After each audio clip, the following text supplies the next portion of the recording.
Greetings and salutations. It's the end of the world as we know it. It's the end of the world as we know it. It's the end of the world as we know it. And I've been fined. I mean, like, not actually yet, but just whatever. Probably. Let's watch another thing about British politics. By now why we cannot prosecute politicians for fraud for saying they're going to do one thing and then doing another when they. Well, no, that's exactly what we can trust politicians to do. Seems, in some respects, to be like politics, multiple parasites. Now that's a it's in the very name. good question with a frustratingly and rather disappointingly simple answer, which I'll come to in this video, but not before I expose what I think is, I can only describe it as gaslighting the general public, and I'll explain why. With a shocking discrepancy You've only just noticed between what was said before okay. and what's happening now. I know I'm sort of grinning as I I say. say. Only just willing to speak out because, unlike me, you don't want to get locked up. Face it. I get it. But if you do Good like call. this sort of brutal analysis of what's going on with a sprinkling of the law and how it applies to politics and everyday events, please do subscribe to the channel. I am ever grateful for you doing that. About half of you still don't do that, but watch regularly. I'd really appreciate it if you do. I depend on you, the viewer, because I have no big media company behind me. So thank you very much for that. So where do we start? Well, I'm going to start with this tweet here from, it's post, I still call them tweets, post from Keir Starmer, which has been described by many as gaslighting the general public. That is, trying to make you believe a thing when most people know that that's not really true. Which is sort of the crux of this video, getting to the truth of things. He says, we are putting more money in your pocket. From April, millions of working people will get a pay rise. Now, he's talking, of course, as somebody would quite rightly point out, he's talking, of course, to the increase in minimum wage. But he fails to that's completely unhelpful. He mentioned in that post okay, so they say what we need to live. That's what you get for universal credit. So that's like a bit under £700 a month. So the minimum wage, which is nearly £10 for like an adult. I mean, to beat what you get on universal credit, then apparently we're expecting everyone to be able to live on 15 hours a week at minimum wage. So which is it? Is that what you need to live? Or is universal credit what you need to live? Because, like, if you can survive on 15 hours a week at minimum wage and still be getting more than they say is the minimum amount you need to live, but you're expected to work a full-time job, well, that means that you'll be earning over 3.5 times as much, which is like good because you'll be working, so like it's not a bad thing. But if they're saying the minimum survival wage, which one is it? Is it universal credit, or is it however much an hour that you only need to work 15 hours a week? Because I mean, that could work actually if you made it more complex. If you're like, we're going to do a 40-hour, we've got one job that's going to take someone 40 hours a week, but we're going to hire 3 people to do it, and they're all going to do 15 hours a week. We'll get 5 hours extra. We'll pay about the same amount, and 3 people will be able to live instead of 1. That could work. It could be useful. But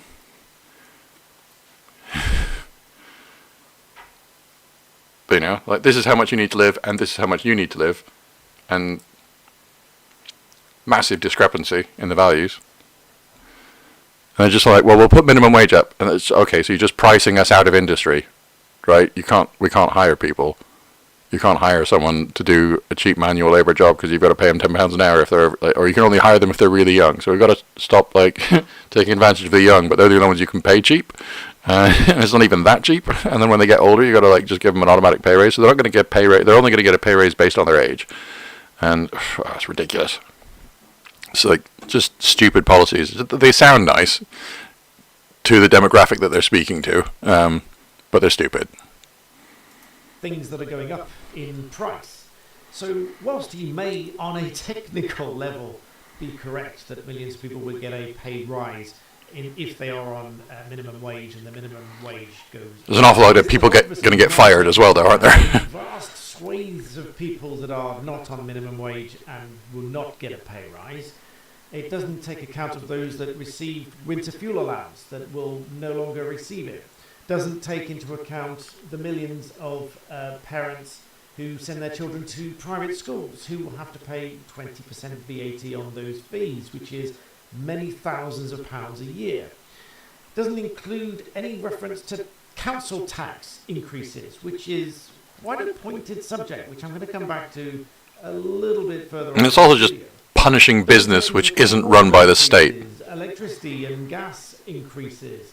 Employer national insurance. We're going to give you a pay rise, so it's just, we're just going to make them give you their money. Yeah. Well done. Fucking they're trying to be Robin Hood. If the company is paying it one way or another, you're paying it. And also, together with that, the lower threshold for paying these increases in employer national insurance.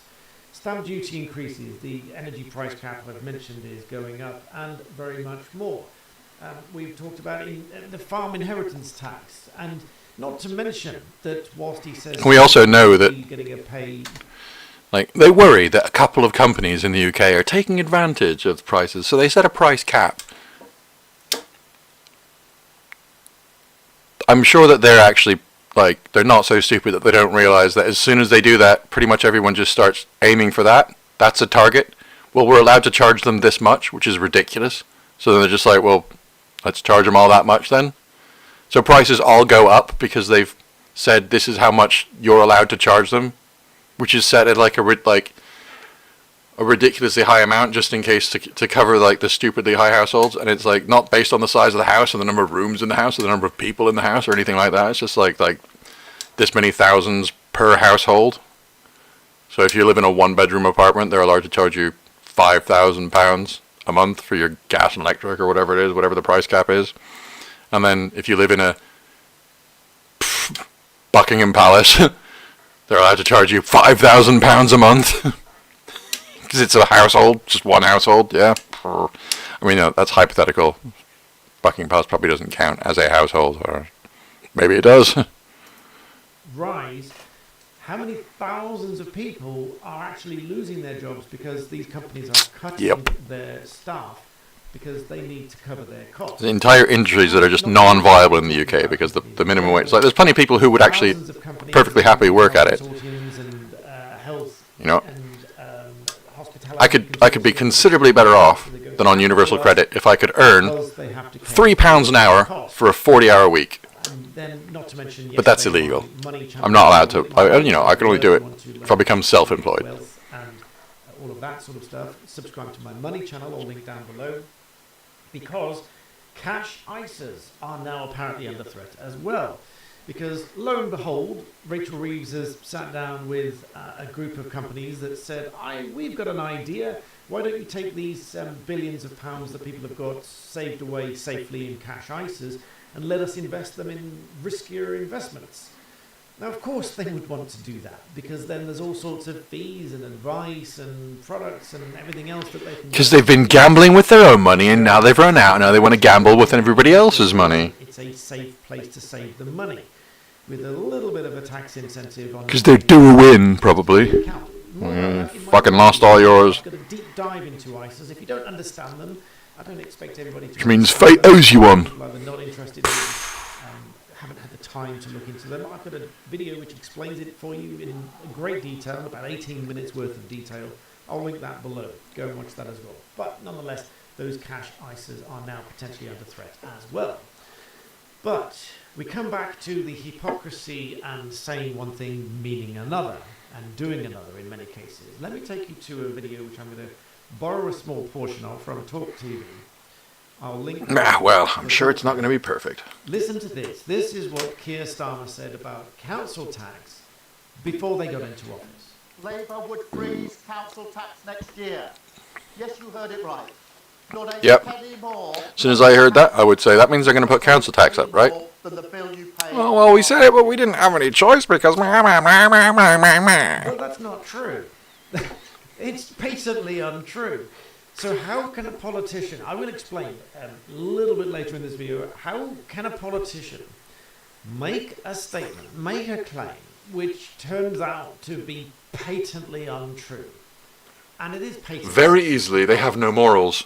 I talked in a previous video about a question mark over whether there's unlawful council tax rises, because it would be unlawful for councils to increase the tax beyond the 5% cap, which was set by the Tories. They set it as a 5% threshold beyond which they cannot increase the council tax without a referendum of the local community to say, yes, we agree to increasing our council Oh, tax. actually, you know what? I should. And without that referendum, without a yes vote from local constituents, they couldn't do it.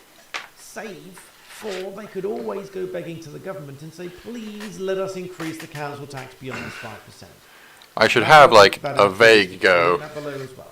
And in response to all of that, at something else reported first. yesterday that 6 of these requests for council tax increases have been approved. Now, the referendum is required beyond the 5% overall cap. As I say, the standard increase is 3% plus a further 2% for those on social care responsibilities and all that sort of stuff, with a maximum of 5. Yeah, and as with energy price caps and all other price caps, like bus fare price caps, like, you know, it used to be like £2.40 for a return into town, and that was pretty expensive. But for £2.95 you could get the day rider and go anywhere. And now they put a price cap in to limit prices, so it was £2 per journey, and that immediately meant that going to town and back was £4. 6 of these have now been given So, like, permission. You know, they sound like they make it sound like they're doing a good thing. And if you've got to go a long distance on the bus, you might save some money overall, since you've probably got to do some changes and it's per leg of the trip. You've got to be kind of lucky to actually get a saving on that. More than we really want, so that when it comes down to what we get, it doesn't seem. But the vast majority of bus travel is within the city, which was all sub-price cap pricing. So they just actually, like, you know, the companies are like, we're going to put a price cap in. And the company is like, huzzah, finally profit. Because apart from all the people not using the bus anymore, like for the vast majority of the journeys, the prices have gone up massively. So bad, does it? Well, actually, 9% is obviously almost double the cap that they were supposed to increase it by, without permission, a referendum in the local area to say, yes, we agree to this increase. 7.5% has been approved for Birmingham, and this, bearing in mind, this is only a year after it was increased by 9.99% due to their financial difficulties at the time. So this isn't just a 7.5% increase, this is a 7.5% increase on top of the 9.99% increase from a year ago. They initially planned to increase the rate by the same amount and had a deficit of £165 million. And this all seems a little bit dangerous to me, because allowing these local authorities to increase by these Master of understatement. when they've already increased it, and ostensibly mismanaging money and just not operating efficiently enough to stay within budget, they're just allowing them more. And now the second year, Somerset has applied for a council tax rise above the limit, but this is the first time it's been accepted. Now they can increase it by 7.5% next year. Bradford, they sought permission to increase by 15%. Now they've been approved for a 10% rise. So I think there's a summary table down here of all of these that have been allowed to increase. So up to and including 10% for Bradford. 6 of these have now been approved, despite Keir Starmer saying that not a penny more would be added to the council tax. Now this comes back to the question, how is it that they can make these statements and not be held accountable, not be prosecuted for fraud in the worst sense of the word? Now, there's a very simple reason for that. And in fact, politicians have previously been sued. In fact, I think it was 2019, somebody crowdfunded to the tune of £300,000 to prosecute Boris Johnson for arguments that he misled the public over Brexit and the money from the NHS and all of that sort of stuff. And he received a summons, but he challenged that in the High Court, and the High Court quashed the summons, saying that it was politically motivated and vexatious in nature. So they did try to hold Boris Johnson to account for what he had said, and the High Court threw that out. And that is the crux of the reason. If these statements are political in nature and an attack upon them, let's say, are allegations of fraud and allegations that they've misled the public, lied, etc., they would all be seen as politically motivated and de facto vexatious. Now, there's a huge philosophical debate as to whether we should be able to prosecute politicians and hold them accountable for what they've said. And I personally, opinion alert here, I personally think we should be able to hold them accountable for what they've said in their manifesto. I think if a politician says, here's our manifesto and here's what we're going to do, I think if they don't do that, it should trigger some kind of election, or it should trigger their removal from office by way of a vote from the general public or something like that. Because quite obviously, if their voter base have voted a politician into office because of their manifesto, and then they don't deliver on that manifesto, surely the public then have an ongoing say. They don't, by the way, but surely they should have an ongoing say as to whether that politician remains in office, because that's how they got into office, with their manifesto. The only way that works, and that's why I will bang on about this for, incessantly with other videos I will do for the next few years until the next election, so that people are aware that the only way to undo any of this is by another general election, which unless Keir Starmer resigns, and unless there's a vote of no confidence or whatever else, not great, not great. Another general election, unless any of those things happen, but it works. None of this is going to change until the next general election. In which case, Keir Starmer wants another term. I very much doubt he'll get another term at this rate, from judging by the public response. There are a lot of people still support him, obviously, but judging by the general public response, I don't think he's going to get another term. A lot of the things that he's saying that on the surface are positive are going to take 10 years to come to fruition. So, very doubtful that many of those we'll see during his parliament anyway. Now, whether or not you can hold someone accountable to those is a very philosophical debate, and I think we should be able to hold them to account. But the only way you can do that is by another general election, and so you can vote them out at the next general election. But Rachel Reeves would have it another way, because, as I say, there's always a tweet, or a post if you insist. Going back to 2022, Rachel Reeves, on a completely different topic, regarding Boris Johnson and Rishi Sunak, arguments that they'd broken the law then and lied to the British public, Keir Starmer's words, not mine. Rachel Reeves said, it cannot be one rule for Boris Johnson and Rishi Sunak and another for everyone else. They've broken the rules, they've lied to the British people, they both have to go. So the hypocrisy and the irony here is palpable. Because if Rachel Reeves then was saying that if they've broken the rules and if they've lied to the public, then they have to go, then what is it that Keir Starmer's done when he said that not a penny more, quote unquote, on your council tax, and yet many of those areas are going up by up to 10%. And then, as it turns out, that statement from Keir Starmer ends up being false, because, and this comes to the crux of the video here, why you cannot prosecute would-be MPs for what they said previously, or even MPs for what they say, and that is twofold. It is because it's political statement and commentary, and it is open to change. And clearly, the promise made... yeah, politics makes lies just part of the procedure. He then, obviously, when he got into office, just turned around to say, well, we found all of this stuff that we didn't know about. Now, again, there's arguments as to how much of that they really knew about, and when they were talking about £22 billion black hole, actually it turns out a large chunk of it was money that he would have either known about or had promised unions and so on and so forth. And for what it's worth, I mean, some people criticise me as to certain sectors that deserve those pay rises, health workers, for example. Now, I am in support of paying everybody what they really deserve, but it should be properly funded, and it should be done in a way that doesn't create all of these problems. But, coming back to the point, the reason you can't prosecute them is because they will just say that things changed. And it would be wrong to be able to prosecute politicians if things have changed and then what they previously said turns out to be false, and therefore they end up being prosecuted for fraud. I dare say many politicians over the years would have said something... No, if they are literally above the law, then that is the problem. It would not be wrong, it would be right. you are incorrect. Philosophical debate of all this, that politicians should be held accountable. But it depends, to because their like, manifesto promises. if I say I'm going to do something, And that is what they will do. and then it turns out that it's impossible for me to do it, If, as Keir Starmer then said, no increase in the council tax, and as they all said, no increase in... it's much less important. And I'm not going to split hairs whether national insurance is between employers and employees. You shouldn't It's make all promises part of the same you can't national keep. insurance that one way or another the employee is responsible for. Proper and seasoned economists will agree. But I'm a politician, I have to. That is a shitty excuse, and that means that politicians shouldn't exist. Insurance contributions.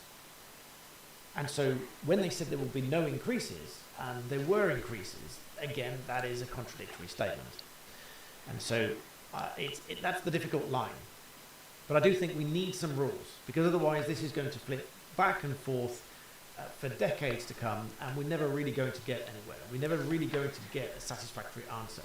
But for more decades, just like the last 20 years, the entire time I've been in the UK, it's not really changed. People voted Labour in Apart from Tony Blair deciding to dumb it down and then not even making an attempt to explain their policies or how they're going to achieve their promises.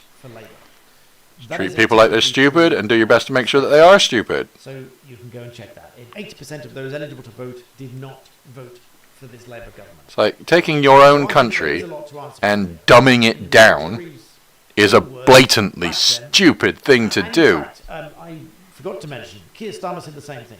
Keir Starmer said Boris Johnson and Rishi Sunak have broken the law. Well, I mean, if your only goal is to stay in power and have a bunch of mugs who will keep you in power in spite of you continually failing to do anything that you're supposed to. So if it turns out that Keir Starmer... Well, in that case, it's an excellent plan. It's just not good for anyone. Now, I made the comment on X. I don't think that the voice coach is a key worker in any sense of the word. Key workers were those that, at the time, were those essential for the COVID pandemic response and any other kind of key medical worker and so on.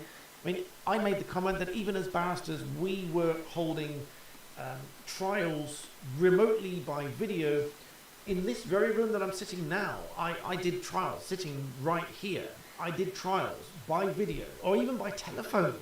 I had more than one occasion, multiple occasions. I attended court right here by telephone. I was cross-examining witnesses by telephone. And that caused us huge problems because I had witnesses trying to fluff to me that they weren't sure about the bundle. Because in court, obviously, you can physically check that they've got the bundle. And somebody will check. You hold it up. And you say, can you hold it up for me? And make sure that you've got the right page. But on the telephone, they were telling me that they couldn't see the correct page. And so we were describing what the page looks like. And that's even beyond the page number, obviously. But eventually we got there. And so if we could do that remotely, a voice coach does not need to attend in person. In my view, the voice coach was not a key worker. That is my view. And in my view, if a voice coach attended during one of those tiered lockdowns when they should have been doing it remotely and should not have been moving about and visiting someone in person, then in my view, that's a breaking of the rules. And according to both Keir Starmer and Rachel Reeves, if that is the case, then he should resign. It's as simple as that. But we'll see, obviously.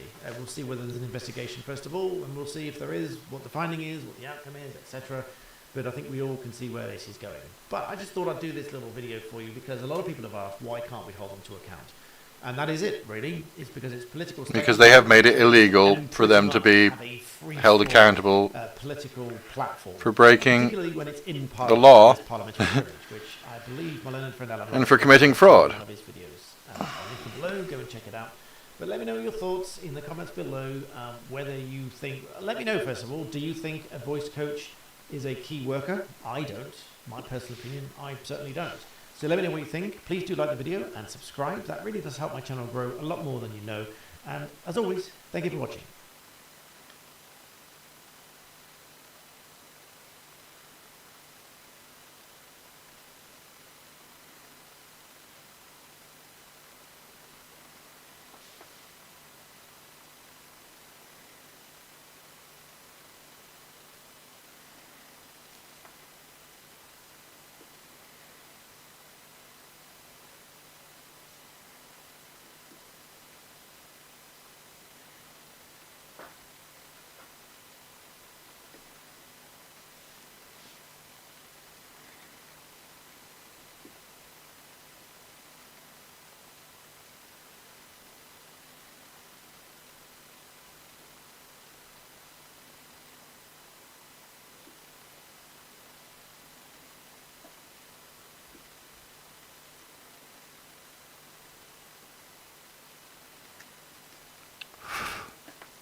Put this down.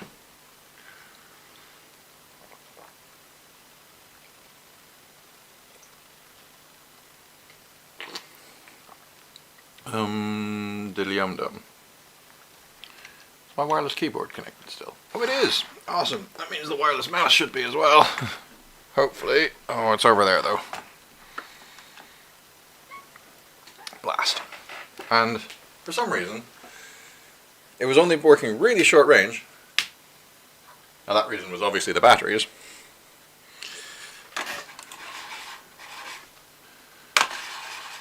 Yeah, changing the batteries, and now it just doesn't work at all.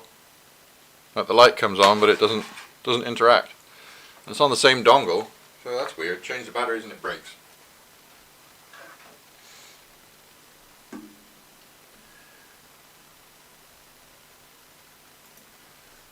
Windows moving too fast.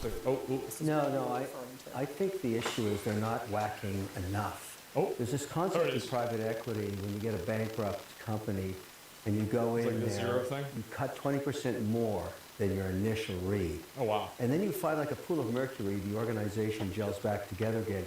Always cut deeper, harder when there's fat and waste.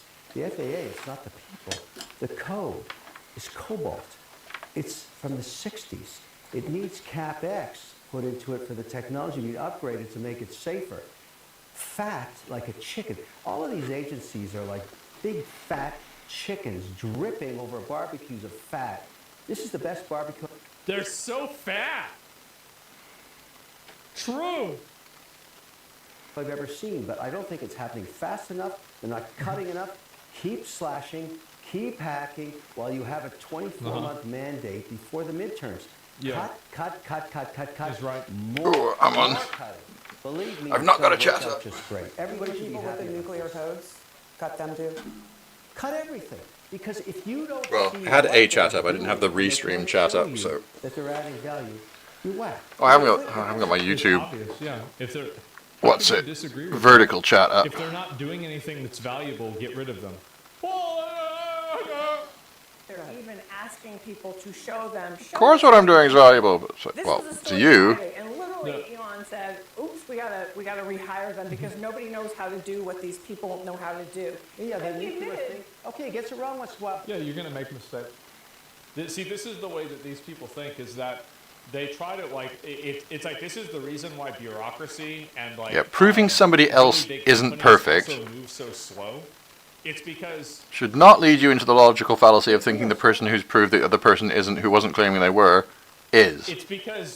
basically, there are so many people. You could go the way of my who don't do psychiatrist anything and wrong just make blatantly that stupid nothing statements like, happens at all. we don't make mistakes here, Nicholas. What? That's 10% of the time. Yeah, officially, the NHS Okay does not if make they mistakes. Run into a stumble here or there. Yeah, because mistakes the happen. We all know that's a lie. The need That's to cut is impossible. so massive. The government is so massive. It's inconceivable that you wouldn't make a mistake here or there. Yeah. I think that's acceptable if the greater goal is achieved, which is a smaller government, more efficient government. even if someone, Trim the fat. even if someone dies, or even if someone. Yeah, of course. She's making an emotional argument, of course. Appeal to emotion. Yeah, every single decision that you make, there is an acceptable level of risk and tolerance for that risk that occurs. Absolutely. Of course. Because Are we're you talking alleging that about. someone has died from this? We don't know. I'm Oh, talking. see, this is again. Emotional argument completely fucking dismantled instantaneously. It didn't even happen in the first place. So fucking annoying. And I've noticed, you know what I was talking about, how Germany was being run by Karens? We were so close to being run by Karens also. That smirk? Yeah, it's so fucking stupid. But when the rubber meets the road, I'm talking about, for example, Kansas City, 30,000 government employees might be laid off. It will That's a good start. destroy the economy of Kansas City. That's okay. Why do you say that? So now you're arguing that. So she's arguing now for universal basic income. So we have to keep the economy there. Yeah, when I told my All these psychiatrist people that I wanted to are make doing software nothing of value, that tracked let's the keep them accounts doing nothing and of shared that value. information publicly Why would instead you of say that? I privately, don't know. Economy of his Kansas response City. was, "You'll destroy the economy." It was like, by fixing the economy, Because I'm reading what the individuals from Kansas City have been You saying. just that said the economy people are is dying, now broken. she's saying this too. it does not They're work. very What do you concerned. think they're going to say when they It needs to be changed. Say that, but my point And is- yes, you can argue that changing something destroys it. Baldy here was a big fan of But that simply FPS. says So that since I'm you're not trying to always change trusting me him with and my everything. But opinions he's and my right. ability to express them, Obviously, you are these trying to people are destroy going me. to act like if you get rid of them, everything's going to fall apart because they don't. No, want you Nicholas, to what get I rid of say them. doesn't mean what Duh. I say, unless you take it at only meaning Live in American to apply to cities. you. How many American cities need a massively oversized federal government to stay afloat? I mean, isn't that says more about the city than the government? But when it, Fucking exactly. we get to the point where presidents Yeah. are measuring themselves ridiculous. by how many people they put out of work instead of how many people they get jobs Not a for. moment too soon. Yeah, this Not is- a mo- Thank you, bro. I am so glad that this emotional language is just being immediately countered. Yes, and not a moment too soon. Thank God. Bro, like, I love this. It's like all of this, like, fear-mongering bullshit. This is so good. This is crazy. This is Because absolutely the Thank God. If they're big fat never chickens, smaller. hopefully they lay some eggs and maybe then we can afford it. Yeah, okay, that was clever, to be fair. But yeah, wow, it's not very effective. Masculine energy is back. I mean, a little bit. Some people are blind to the truth. Media is part of the family. There's a lot of exposed skin. Yeah, I guess so, right? And, oh no, won't someone think of the bureaucrats? How's it emotional language when factually lives are at risk? Nuclear safeguards are incredibly important. Well, yeah, of course they are, but it doesn't mean that you're going to make... Like, the thing is that if you approach a situation and you're afraid to make a mistake, you can never make an action. Because there's never going to be a time where you can do things at a large scale and not have error. Because human beings are doing it, and human beings make mistakes. And so you have to have an acceptable level of loss and failure and then work to minimize what that acceptable level is. You can't start from the false premise that any level of failure means that there's no level of action that should be taken. Because if you do that, that's a non-starter and you're just trying to shut down the argument. That's it. Bro, there's no level of acceptable failure for nukes. Nobody's going to be, like, what do you think? You're going to fire these people and then Trump's going to launch out all the nukes? Like, what are you talking about? This is, again, this, like, crazy emotional fear, like, fucking, like, what the fuck are you talking about? No, It's not happening. Like, stop it. It's crazy. It's stupid. Yeah, it's outrageous. Anyway, I got one more. 30,000 people? Like, It's crazy talk. It is. It's absolutely insane. I have to disagree. that is a lot. Okay, well, when the nukes It's like start the flying a around, like, third of the city I is just will employed know that I was wrong. The nuke argument to, is like, strange. manage the rest of the city. Aren't you going to end up with a huge income and homelessness? Aren't you going to end up with a huge low Or is it income the whole and state of homelessness Kansas? I don't issue know. By getting rid of all these jobs? Yeah. Yeah. You remember how I said before how I am an accelerationist on pretty much everything? Yeah. That's correct. Needs to happen. So, see where this is going? Let's just shortcut it there. Accelerationist. Interesting I've got a phrase. lot of friends who are Democrats, and they haven't asked me for advice, but if I did, I'd tell them, look, you just got to try harder, not Beware to suck. of jumping to conclusions.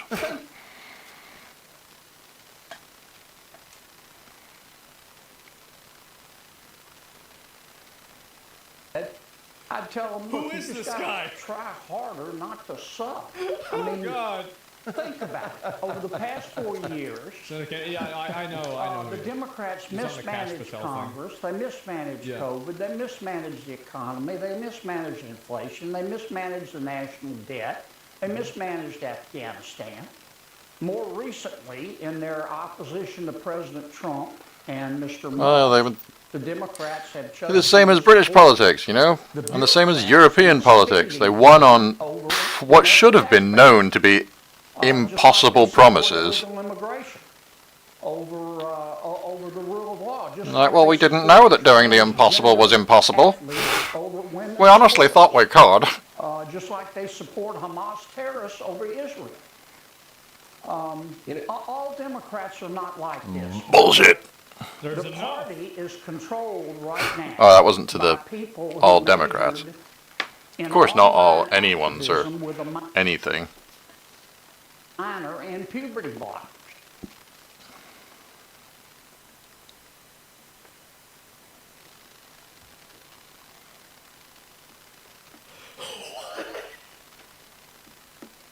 Who is this guy? Oh my god. Holy shit. Yes, but the party is controlled right now by people who majored in online activism with a minor in puberty block. Jesus. I know these people. They think men can breastfeed. They're triggered by race. They cry if you use the wrong pronoun. And most fair-minded Americans look at this and they go, these people are about 10 exits past normal. And that's what's killing the Democrats right now, in my opinion. Has any man ever been more right about anything in his life? Holy shit, that's a fucking fact. Completely fucking right. Abso-fucking-lutely 100 fucking %. There you go. Yeah, 10 exits past normal? Absolutely. He is so based. He is, bro. A major in online activism. Oh my fucking god, that is true. Yeah, 10 exits past normal. Yep, that's a white person phrase. Yes, you're right, bro. That guy earlier, yes, they took it. Yes, 10 exits past normal. I like that. That's perfect. Yeah, what's his name? He's a senator. Senator Kennedy. I don't know, like, what his first name is. I have no idea. Yeah, bro, this is the old white man saying what, yeah, bro, this guy is bringing back the old John Kennedy. Yeah, there you go. Yeah, that's the new one. Holy fucking shit. In online by people who majored in online activism with a minor in puberty blockers. So they literally never grew up. Who is this guy, man? Like, this is nuts. Wow. And, yeah. And, minor and puberty blockers, yeah, this guy is insane. Oh, Peter Pan, don't grow up, boys and girls, girl plays a boy, all that rubbish. I mean, like, Peter Pan's, like, This is him posting it. not a bad fairy tale. You gotta keep it as a fairy tale. President Trump. Although, you know, if the great serpent who had his legs cut off was in fact not a snake but a dragon, the problem is that he can never land. Review the spending of the federal government without reviewing the spending of the federal government. And so he legally, very legally, through executive order, Oh my god. appointed Elon Musk to do that. It's all perfectly legal, and all Musk guy's is based, he doing, is. is going through and scrubbing the budget. And he's finding a whole lot of what I call spending porn. A lot of just obvious waste that it. That's another white person phrase. That's two of them, bro. He's already made 2 new ones.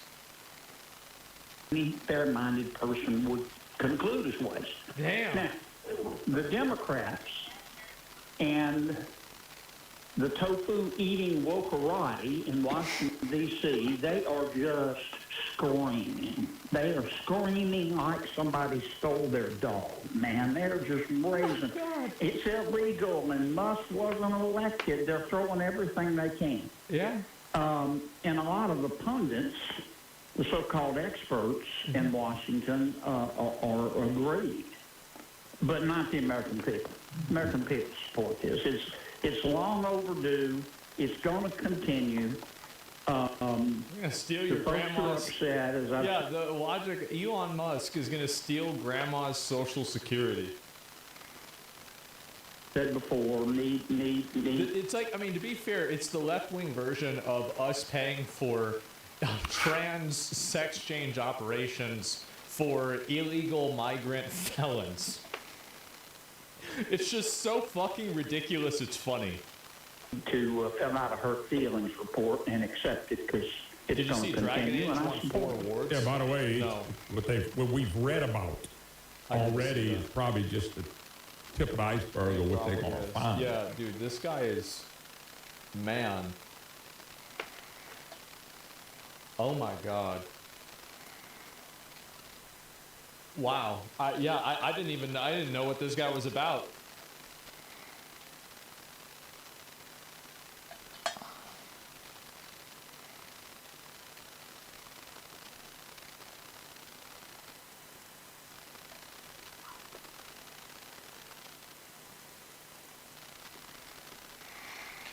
Well, one thing you can say about Trump, he sure ain't biding his time.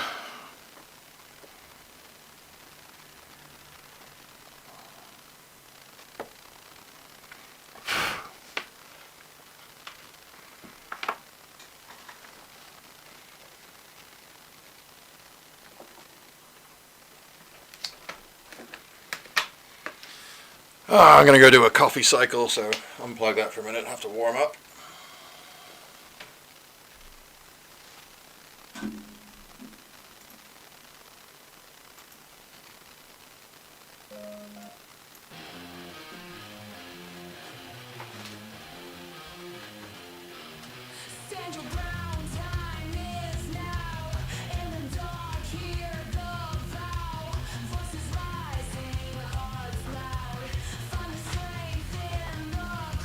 Let me take the second half of the coffee cycling.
Through the stormy seas and the restless sky, you're the constant anchor never passing by. Oh God, you're always near, in our joy, in our fear, in every high and every low. Your love's the ultimate beacon, guiding us where we go.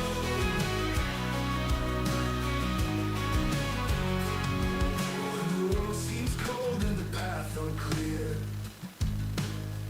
you're the warmth we seek, you're always here. In the trials we face and the tears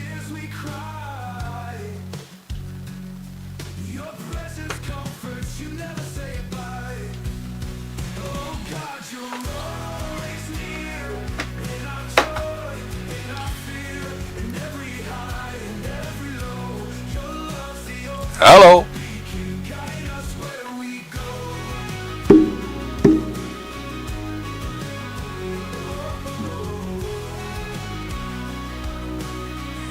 Yarr! I be back, me hearties. Silence our doubts, in the echoes of our cries. You're the steadfast promise that never fades away.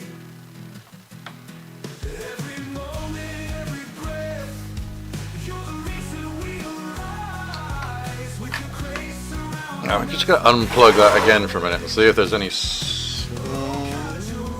always near. In our joy, Yeah, I think there's a better tip. in every high, in every low. For littler letters. Guide us where we go. Forever by our side, through the ebb and flow. You're the faithful friend. In your love we grow. I can go with this weirdy one.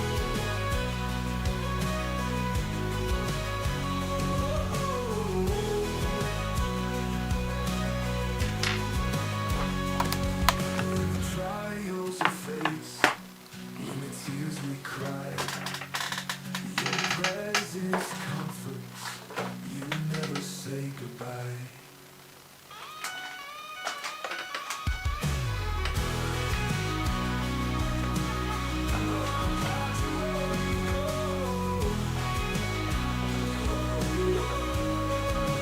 In the silence of our doubts, in the echoes of our cry. In the silence of our doubts, in the echoes of our cries, your steadfast promise that never fades away. Every moment, every breath, you're the reason we arise. With your grace surrounding us, we'll find our way. With your grace surrounding us, we'll find our way. Well, I had a little look-see for my needle nose pliers around here, but I didn't see them. I'm sure I had them the other day, but I can't remember what for.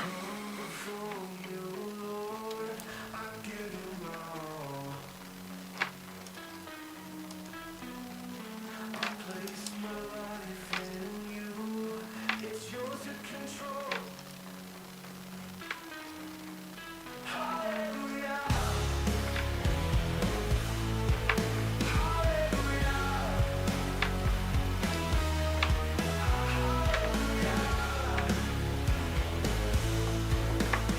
And I praise you, Lord. Thank you for everything. I kneel down before you, give my life to you. I lift my hands to you. I give you my all. I place my life in you. It's yours to control.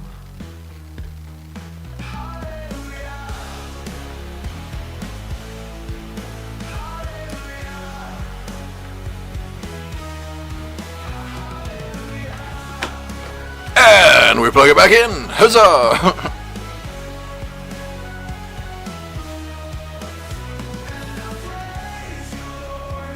Thank you for everything.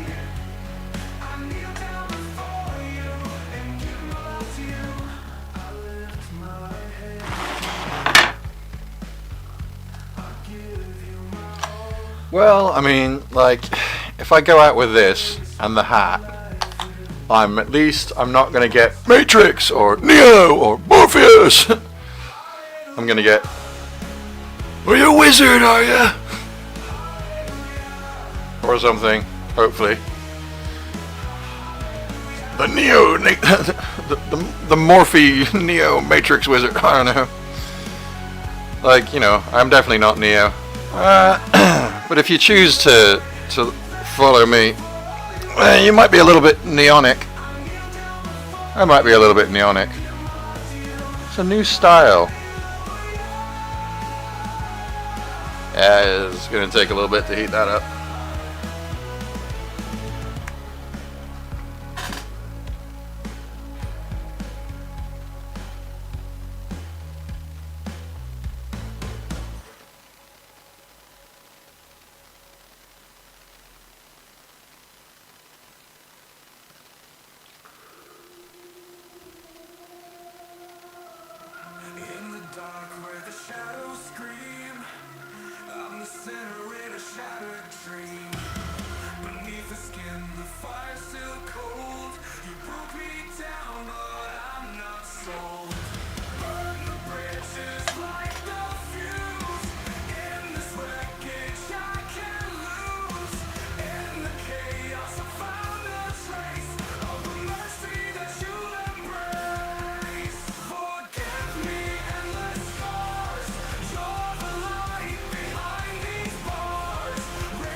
Oh.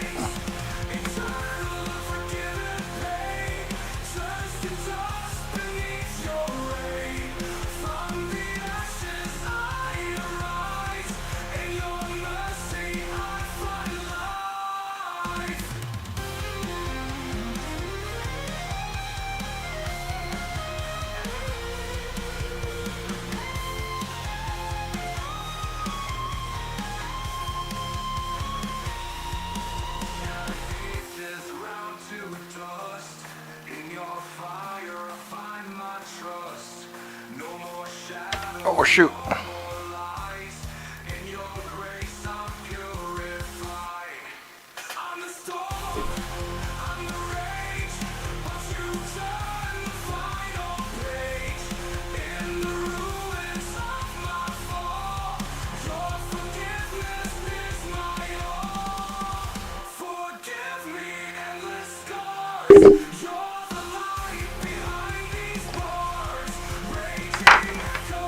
Ah, well. Hope that doesn't change the meaning too much. Well, at all, really.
In the shadows of the city, where the neon lights collide, I wander through the silence with a storm that I can't hide. Echoes of the past are haunting in the alleyways of doubt. I'm searching for a beacon in a world that's worn out.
corners of the city where the shadows softly fade, I'll be standing in the light of the faith I finally made.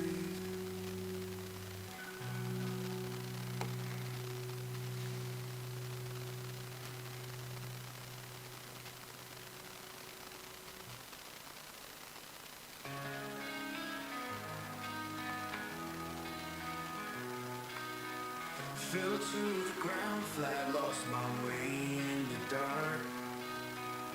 Shadows whisper lies, forgotten my own spark. Crawled through broken glass, faith was hanging by a thread. The nights were endless cold, walking amongst the dead. But I rise again, hands to the sky. I won't break, I won't bend. With you by my side.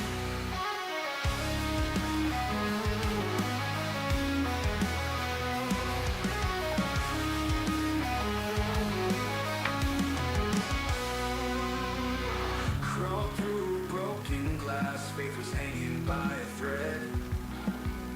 The nights were endless cold, walking amongst the dead. But I'll rise again, hands to the sky. I won't break, I won't bend. With you by my side.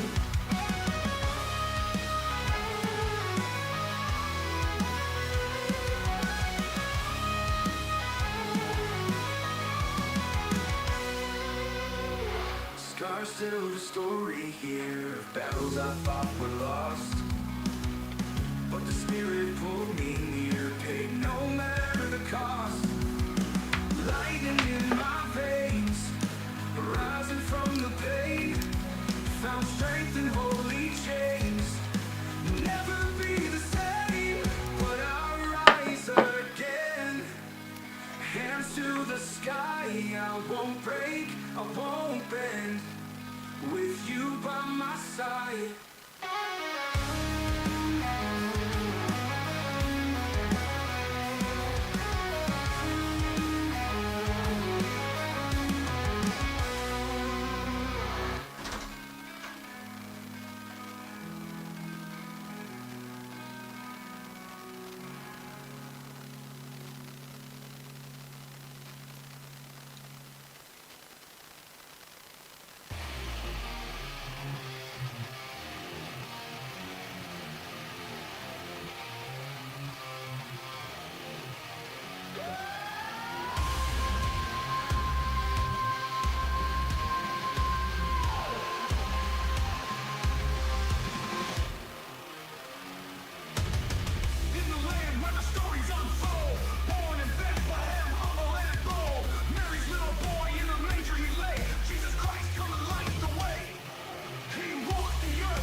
for his light will be. Jesus Christ, forever reign. In his name we break every chain. From the Gospels, tales unfold, stories of love and grace so bold. From the miracles to the parables told, Jesus' journey is story of gold. Of gold.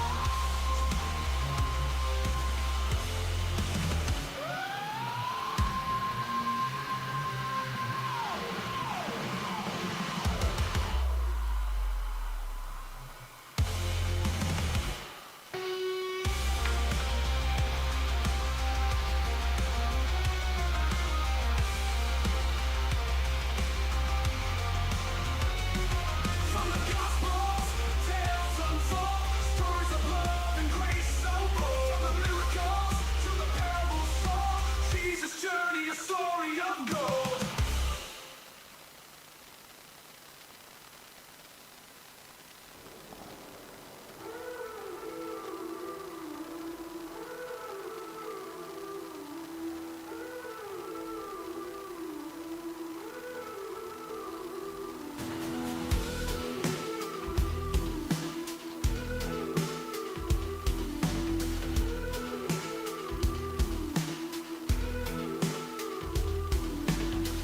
Feel the shadows creeping in, heartbeats pounding, don't begin. Fake fears lurking in the night, drags us down and makes us fight. Street lights flicker false alarms, cold sweat dripping ghostly charms. Whispers eating at our bones, truth gets lost in hollow tones. Fears and illusion breaks us down, don't get lost in its twisted sound. He's the light, the truth, the way. Follow him, guide souls to stay.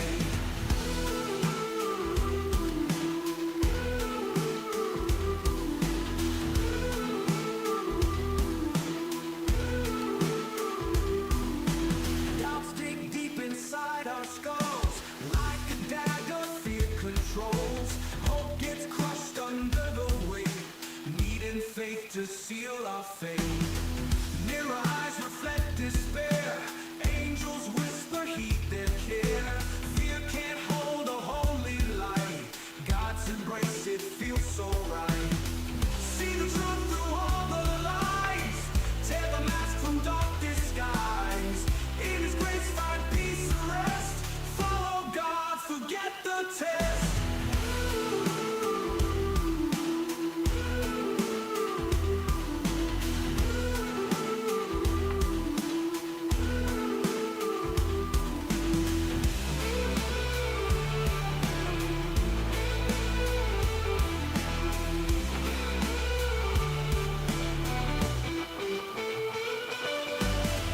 Disillusion breaks us down, don't get lost in its twisted sound. He's the light, the truth, the way. Follow him, guide souls to stay. This day, don't get hesitate. Guide souls to stay. Doubts dig deep inside our skulls, like a dagger, fear controls. Hope gets crushed under the weight, needing faith to seal our fate. Mirror eyes reflect despair, angels whisper, heed their care. Fear can't hold a holy light, God's embrace, it feels so right. See the truth through all the lies, tear the mask from dark disguise. In his grace find peace and rest, follow God, forget the test.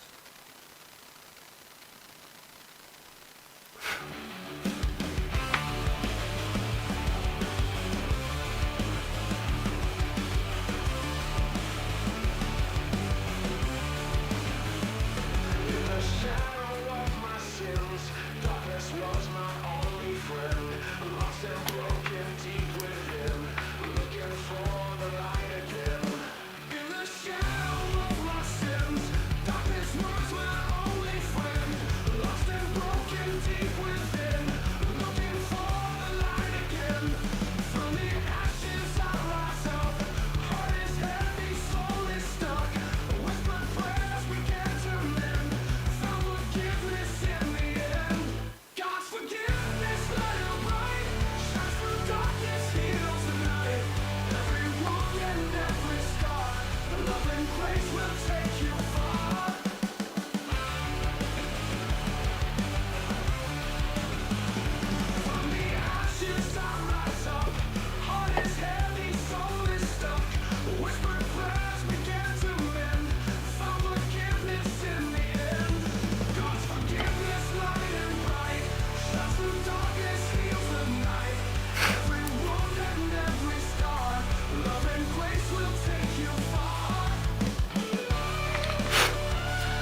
unplugged because, oh, it's not so nice getting older. Coffee goes straight through you.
I am super curious.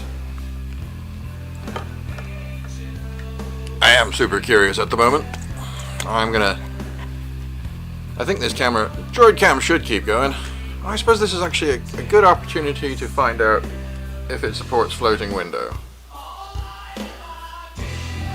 Nah, this phone don't have it.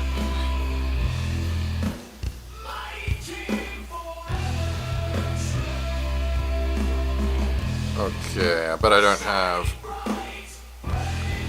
what I'm after.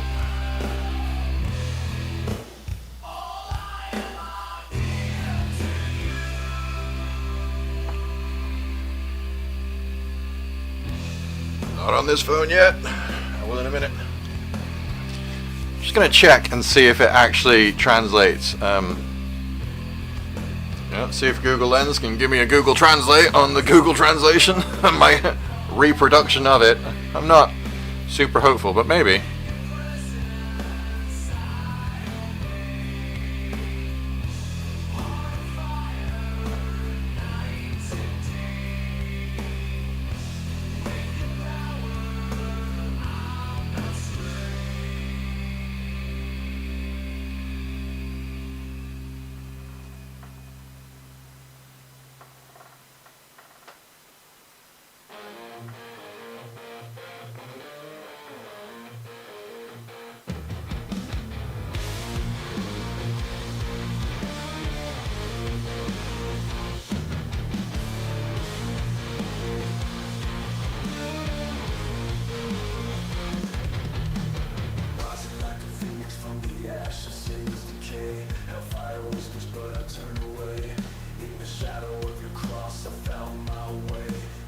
It's getting some of them, kind of. It's recognizing it as Hebrew. Hasn't really got that, but it's supposed to be right to left, not top to bottom. And then down there it's saying the truth is the light, and that's supposed to say the way, the truth, the light. The top is supposed to say God is. But maybe God is main, saying main logos X.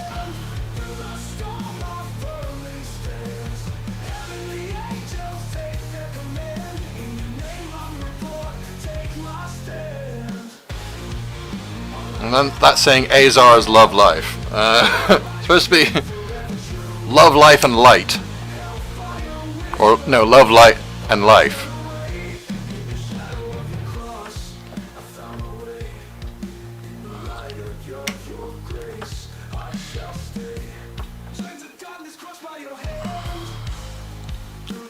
But it seems to be kind of like, you know, may not be getting the translation right, but it seems to be actually recognizing the individual bits. So it's probably just that, you know, it's written down wrong in the first place. But unfortunately, I don't have any Jewish friends, so... Well, I mean, apart from Jesus.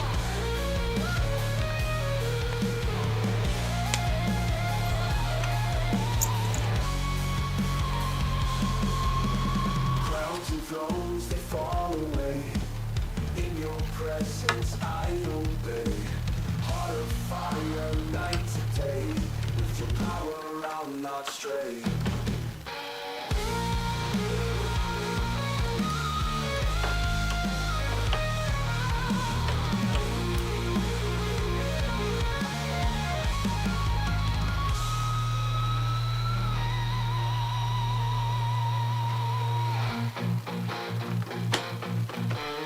Well, it's gonna take a little bit. Stick my only just plug the wood burner back in. Wood engraving set, yeah. Well, I mean, it is actually engraving because like it burns a groove in.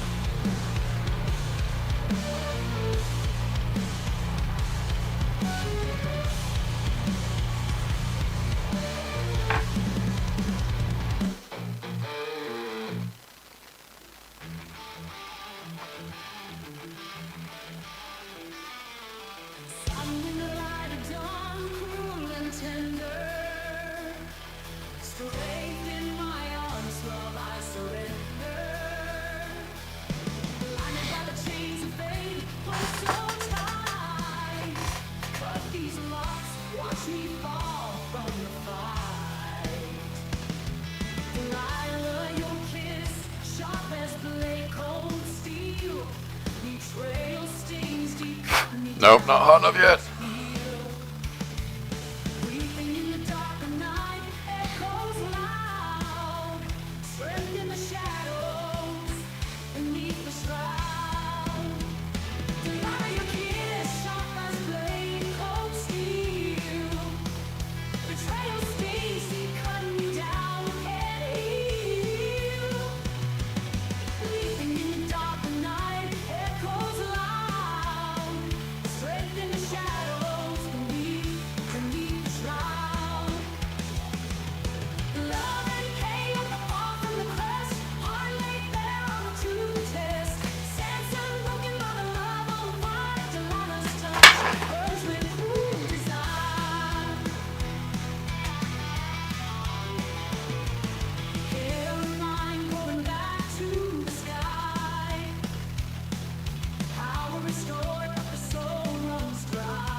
Getting there.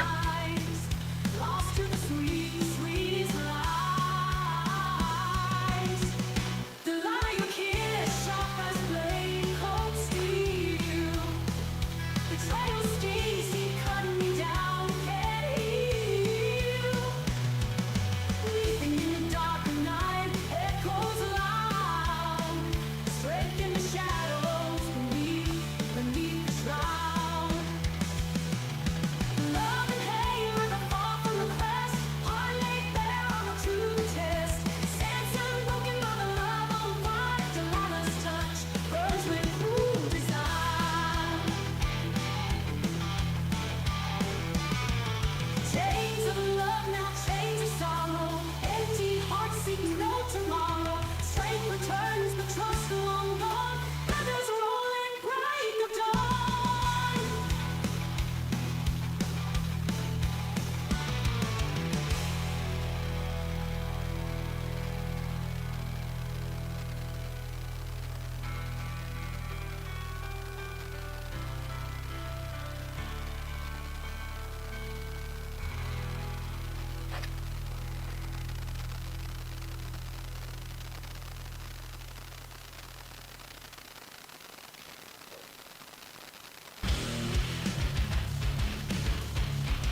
song of praise.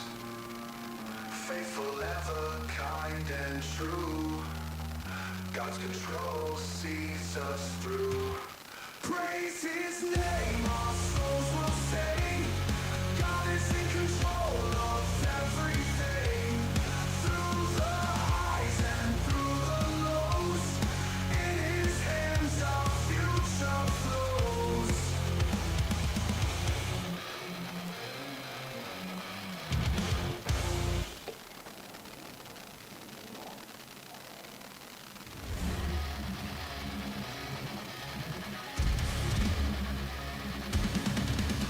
Darkness into light.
For many of you, this might be the last straw, or within this video, several last straws clutched all at the same time.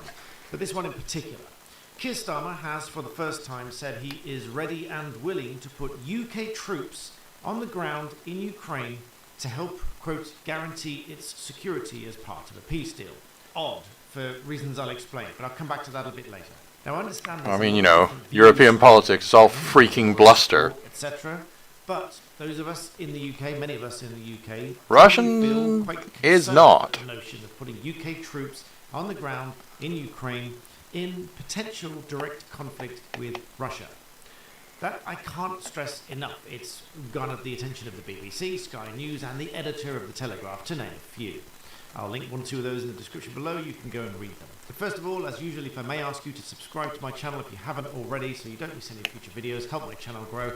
I believe I am one of the very few independents that will bring you these things and comment on them objectively and tell you what I think. I don't hold back because I'm not a news company. I don't have anyone telling me what I can and can't say, within reason. So let's take a look at this. First of all, let's look at the BBC's coverage of this. Now, the headlines are taken very, very mildly out of context in that it just says, PM ready to put troops on the ground in Ukraine to protect peace. So you may read that as it's happening now, they are doing so. That's not quite the case, but it's not far from happening if they are looking at a peace deal and talks and things like that. They lead into the article. Sir Keir Starmer said he's ready and willing to put UK troops on the ground in Ukraine to help guarantee its security as part of a peace deal. Now I need to break this down objectively because in one sense it says that he's willing to put them there as part of a peace deal and emphasizes that it is just there to keep the peace, it's not there to fight, it's not there to be aggressive, etc. But when you read into the article objectively, there are only two possible outcomes. There is either peace or direct conflict with Russia. So let's have a look at what it really says. The UK Prime Minister said securing a lasting peace in Ukraine was essential if we're to deter Putin from further aggression in the future. Ahead of emergency summit, they said that the UK was prepared to commit to security guarantees in Ukraine by putting our own troops on the ground if necessary. He says, I do not say that lightly. I feel very deeply the responsibility that comes with potentially putting British servicemen and women in harm's way. Adding, and civilians, don't forget. If Britain's going to go there, then if we're going to declare ourselves an enemy of Russia, then it's not like he's just going to ignore the country, is he? What he's really talking about here. If we take a look at this rather rudimentary map, you can see precisely where Russia is. I had to use this rudimentary one because when I asked AI to produce one, it produced this garbled nonsense. But alas, this rudimentary map shows Russia. This map shows Ukraine, obviously right next to Russia, if you don't know by now. And here we have the UK, some distance away, not all that far away, but some distance away, not sharing a border. So for Keir Starmer to be saying that he's going to put UK troops on the ground in Ukraine to guarantee peace, that can only mean to defend them if a ceasefire fails, which means there is then a direct choice. Are they there to just stand in the way, or are they there to engage? And if they are there to engage, to put it bluntly, that is putting UK troops in direct conflict with Russia, which puts the UK in direct conflict with Russia. I'm saying it as it is because objectively, that's how it is. There's no other way to put this. But then the article goes on. This means UK troops could be deployed alongside soldiers from other European nations alongside the border between Ukraine-held and Russian-held territory. Keir has previously only hinted that British troops could be involved in the safeguarding of Ukraine after a ceasefire. Health Secretary Wes Streeting said the government views the war in Ukraine as the front line for Europe and the front line for Britain. But is it really a front line for Britain? I'm no military expert. But looking at these maps with the location of Ukraine, the location of the UK, and the location of Russia, it doesn't really make all that much of a difference. But like I say, I'm no military expert. But it does seem to me that if the UK sends troops to Ukraine, it is in no uncertain terms putting the UK in direct conflict with Russia if such a ceasefire ends.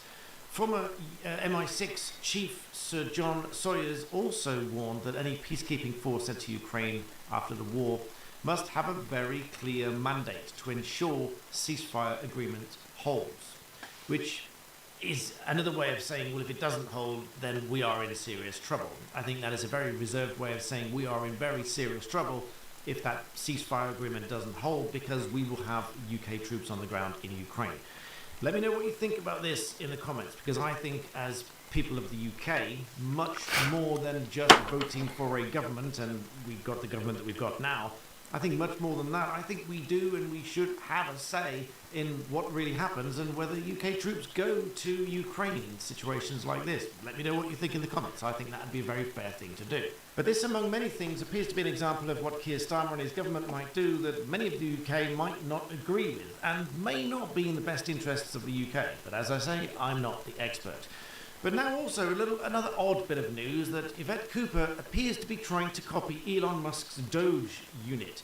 I tweeted somewhat jokingly a few days ago that UK needs a Doge. I do wonder if they're reading my tweets, because this is the news headline that pops up and this was my original tweet. But more about that in just a moment. Don't go away. Now, you will have often heard me say that the law is often reflected in both politics and the news. But then politics influences the news in that you get left and right-wing news and some news that's reported in the centre. But how do you know if you are being fed just one side or the other? That is when I'm very pleased to introduce you to Ground News, which is both an app and a website which gives you broad access to the world's news. When looking at an article in Ground News, it provides you a biased distribution to tell you whether or not it's more left-wing, right-wing or central media. That turned out better than I expected, to be honest. It also provides you a factuality score which indicates the credibility of each source that you read, and also an indication as to ownership if that's of something of interest to you. You can search Ground News by using a keyword or by the URL of an article that you've already read. Taking, for example, this URL from a Channel 4 news item with the car ramming in Munich that injured 28 people. You can see from the bias comparison at a glance what the left and right-leaning outlets say about the news. The left emphasising emotional severity of the incident, describing it as a car ramming, but the right presenting it as a more factual tone, focusing on the number of people injured and the police response. Looking at some of the headlines, you can see that some of the left-leaning outlets leave out the fact that it was an Afghan migrant from the headline altogether. From New Statesman, the Munich car attack will have powerful political echo. Japan Today, at least 30 injured in a car ramming attack in Munich before German election. And again from Channel 4, Munich car ramming, children among 28 hurt in suspected attack. Contrasting with headlines from right-leaning outlets from Gripped, Afghan asylum seeker plows into crowd. From the Telegraph, Germany has lost count of migrant terrorist attacks. And from the New York Sun, Afghan asylum seeker rams car into Munich crowd. But sometimes you find that there's little to no coverage from one side of the political spectrum or the other. That is why Ground News has a blind spot feature that helps you to spot areas that are only covered disproportionately by either the left or the right. Take, for example, this article about Kamala Harris being a Democratic frontrunner for the California governor position in 2026. There are no left-leaning outlets covering this story whatsoever. And the more you use Ground News, you can customize your feed and build up your discovery of new topics to read about. And of course, as a partner to my channel, I get you a fantastic discount, which is 40% off. That's 40% off using my link on screen and in the description, which gives you unlimited access to the world's news. So the next time you're wondering whether you're being fed the left or the right and you're just not sure, check out Ground News and you'll have the full picture. So back to Yvette Cooper and Britain's Doge unit. And I find this really bizarre. But here we are. I mean, every day is a new learning curve here with this government. But here we go. Yvette Cooper sets up Britain's Doge unit to scrutinise every penny and cut down on Home Office waste. Nice to know they admit that the Home Office wastes money. But let's have a look at what actually is going on, because there's some call for scrutiny here. If they are really talking about where money is wasted, I can give you a few examples, and if they are watching my tweets and my videos, this will be a hint as to where some of that money is being wasted, on the face of it, at the very least. It says here, Yvette Cooper has established a new unit to combat waste in the Home Office, modelled after Elon Musk's Department of Government Efficiency, DOGE. The DOGE division has already begun freezing contracts deemed to be of misuse of taxpayers' money. The unit will scrutinise.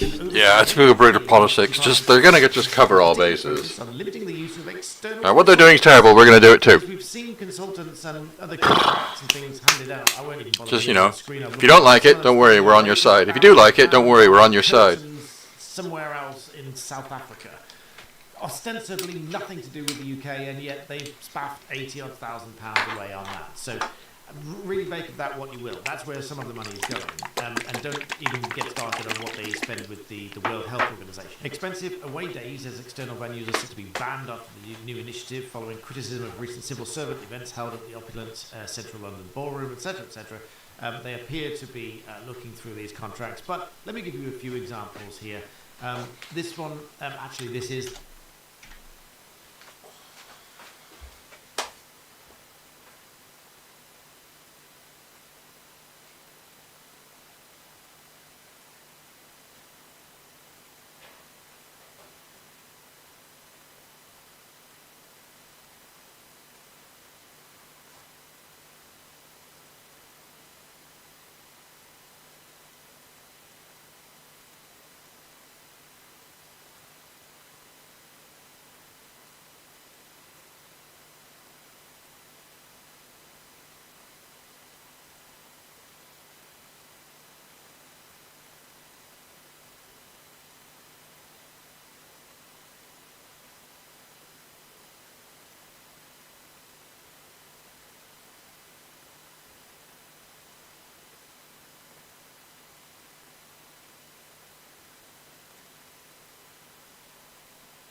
the curtains one here. This brought to our attention by the procurement files. These are not secret files. These are all public documents that many people have just not even bothered to look at for a long time, because why would you? Because it's nothing to do with you. But this highlights that the UK taxpayer will spend £84.5 almost £1,000 on an ad hoc basis for the British High Commission in South Africa. Curtains, £84.5. So definitely on plenty curtains. to do with us then. Now, I know curtains are not cheap, but £84.5 that's bizarre. Maybe the Doge should look at that. Another example, but this is sort of cross-policy examples here. Bridget Phillipson's VAT on school fees. This will now have to go in the VAT on school fees playlist, because there's a whole playlist on my views and VAT on school fees. This is one such example, which is exactly what I said would happen. And here it is. Now in headlines, this is in the Telegraph, I'll link below. Labour forced my daughter out of private school. Now taxpayers foot the £8,000 bill for taxis. Now again, this is exactly what I said would happen, because in short, adding VAT to private school fees is adding £3,000, £4,000 and above £1,000 per year, which parents simply cannot afford. Now, they scrimp, save, work multiple jobs, and really work hard to send children to private schools. VAT slap 20% on those fees. Suddenly, they can't afford them anymore. This one example here increased. Well, you should be working harder and earning more money. So the parents said, we just can't afford this anymore. We can't just magic up another £3,000 and a bit, and it's many more in some cases. And if Well, you'll just have to have them taught what we want to teach them instead of an actual education then, won't you? Many of you, if you just asked to pull out £3,000-5,000 out of a drawer, you probably can't do it. Or you may choose not to do it, which is entirely your right, entirely your decision. If Labour put this VAT on the school fees, then you've got the choice to not carry on paying it. So, They then inquired with local schools. Lo and behold, as I predicted, there are no spaces available. Now, I know psychologists that have said, it's so fine, there's plenty of space, which is utter nonsense. There isn't plenty of space. As we can see here, these examples, no spaces within a 20-mile radius of her home in Lincolnshire. So the local authority has a duty to ensure that there are enough schools for the children. And if not, they have to do something about it. And if they can't do something about it, and they don't do something about it, they're in breach of statutory duty, they could be sued, there's compensation. So to avoid all of that, they paid for taxis. Now, I can vouch for exactly this scenario. I'll take the screen share off, or I'll tell you a little story.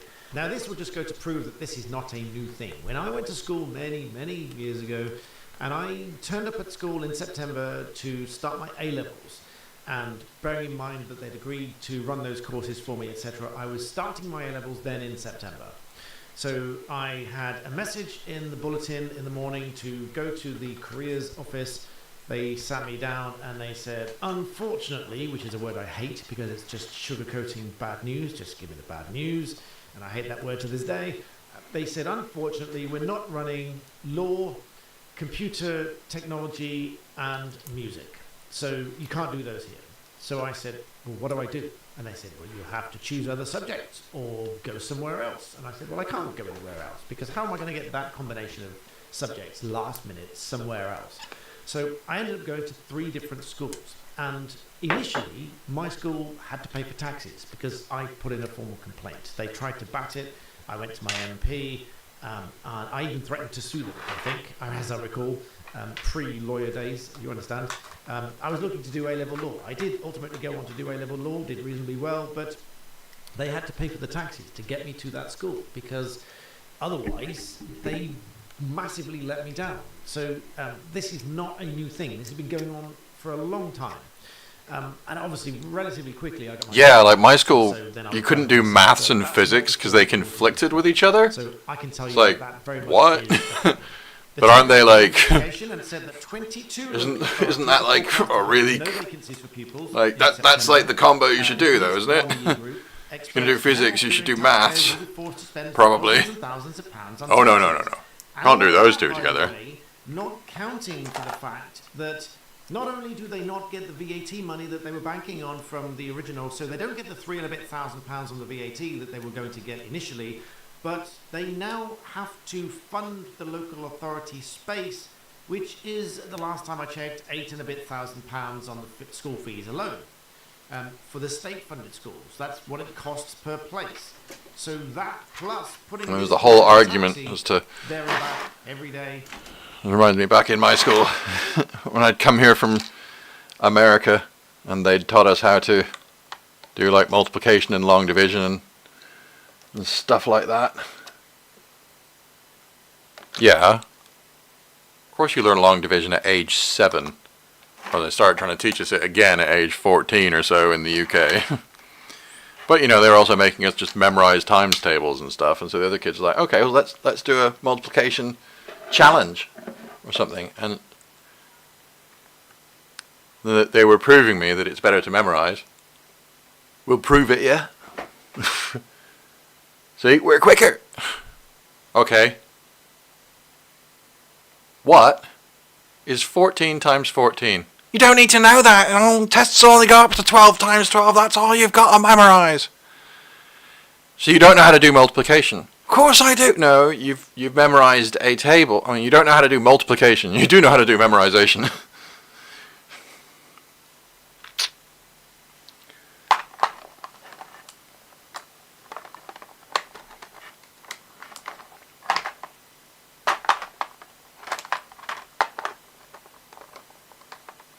Anyway.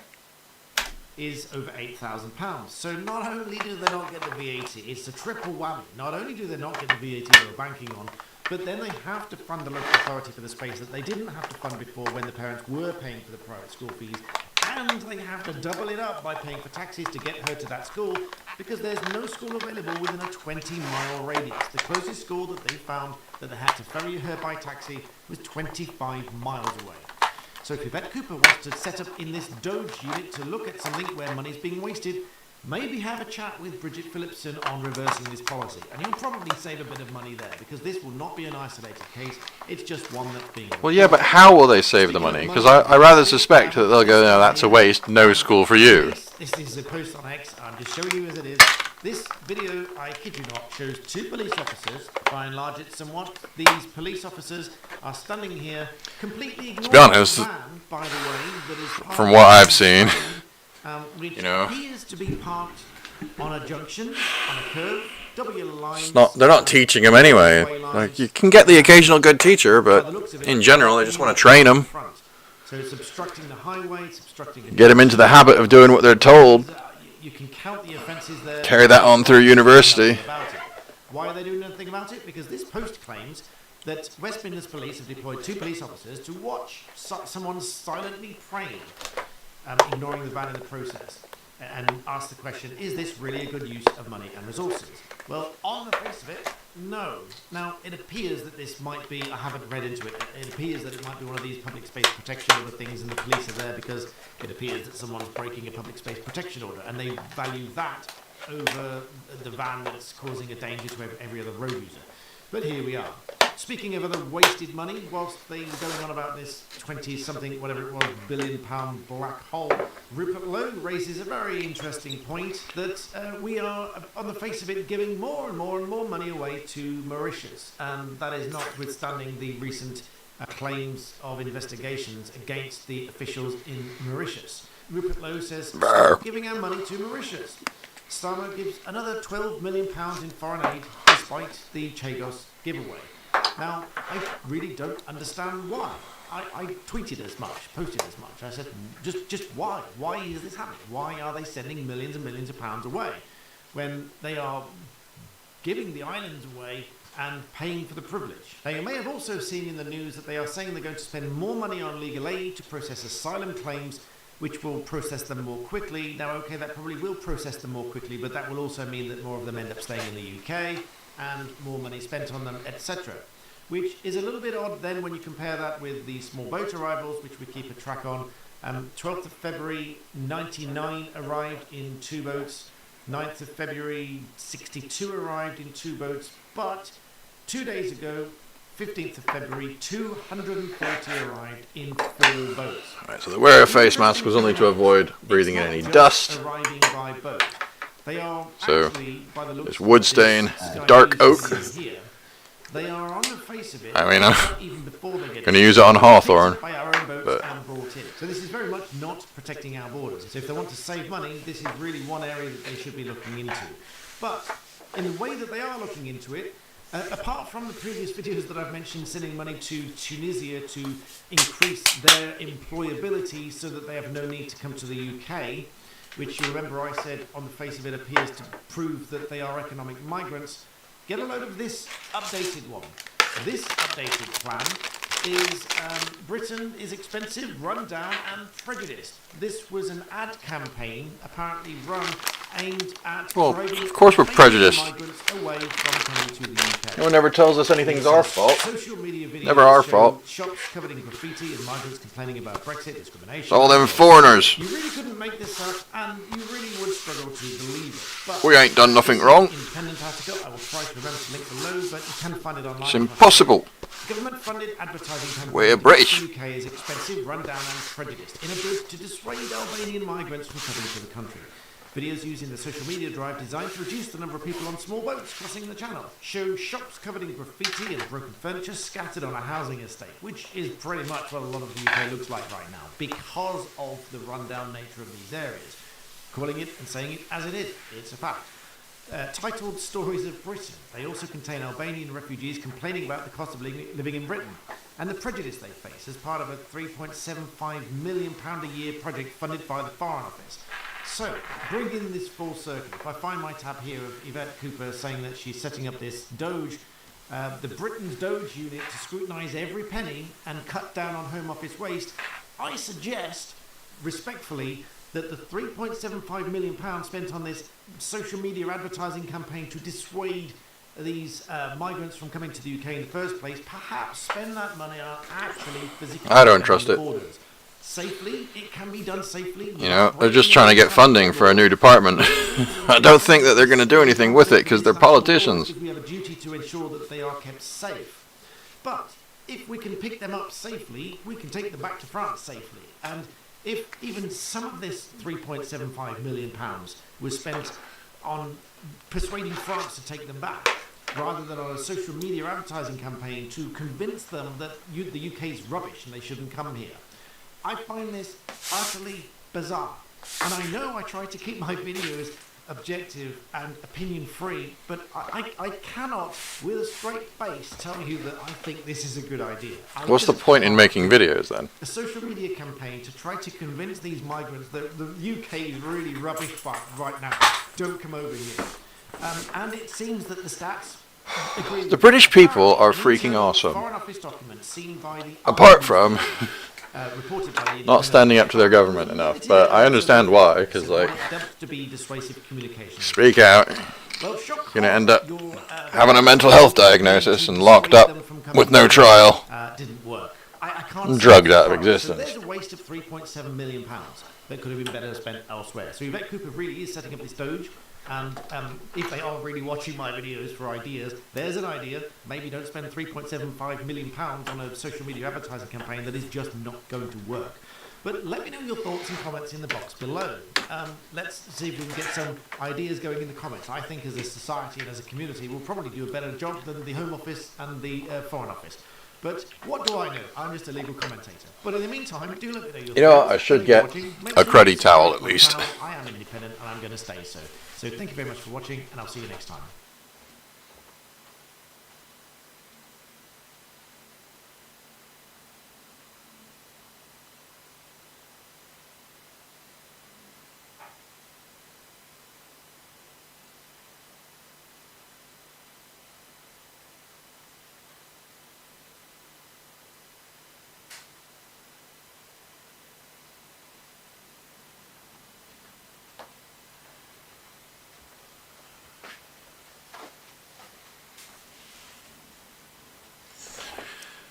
Brits ain't stupid. I got a lot of issues. Looks like complete clickbait.